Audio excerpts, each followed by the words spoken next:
Hello again, Internet. I've been quite tired today, as I expected, partly from the joy of getting the new wheelchair yesterday, and so I was kind of hopping in and out of it all day and going off and getting myself tea and things like that, so I ended up sleeping for a lot of today. My forearms are quite sore from the unaccustomed movement and some of the back muscles as well, because you do end up doing a fair amount of sort of twisting and bending and so on.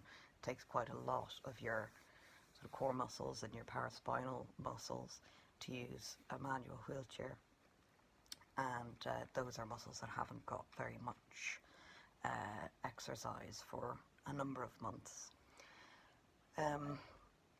Didn't get any replies to the phone messages that I left yesterday. That's with mental health, with physio, and with the hospital to find out when my follow-up appointment is. I haven't heard back from the Physical and Sensory Disabilities Services, who left a message on my phone on Monday saying they would try and do a review midweek this week, and there's been nothing through the post, nothing on my emails. So if I'm awake tomorrow during office hours, then I will try all those again.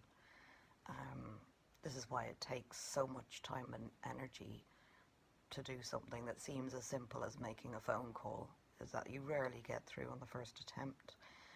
And there's always a kind of a big mental and emotional build-up to making the call, because you don't know what the result's going to be, and because it's about something that's really essential to your everyday life.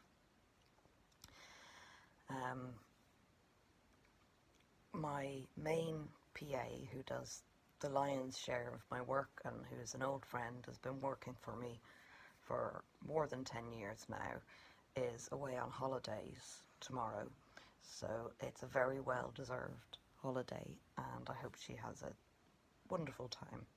It does mean that I will be getting one of my other PAs to cover her hours during the next 8 days, and that's going to mean that I need to give more direction while the replacement PA is here, and have to give her very specific and precise instructions about what I need done. The advantage of having a PA for such a long time, as with my main PA, is that I don't have to tell her what needs to be done. She knows what needs to be done. She knows how to do it. She can take on feedback if I think I need things done a bit differently, or if I've thought of a new solution, which does happen. Excuse me. And that makes it really easy. The rest of the time, with particularly a PA who's maybe not as experienced or hasn't spent as much time specifically working with me, then it takes a lot more work, basically, on my part. And yeah, when the spoons are low, when energy levels are low, and when the needs are high, that can be pretty exhausting. So yeah, I'm aware again today, by talking to friends in various settings, that these videos could be really difficult to watch for people who care about me.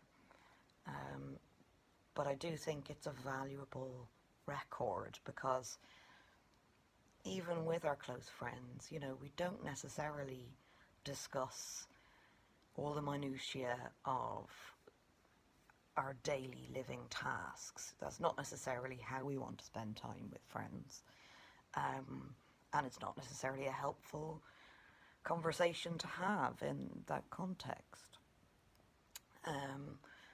But I think I hope it's a valuable record, and when it's all put together, I hope it tells a story of what it's like in this immediate aftermath of an essential bit of medical treatment, but without extra support, and not just without extra support, but not having had sufficient PA support to begin with.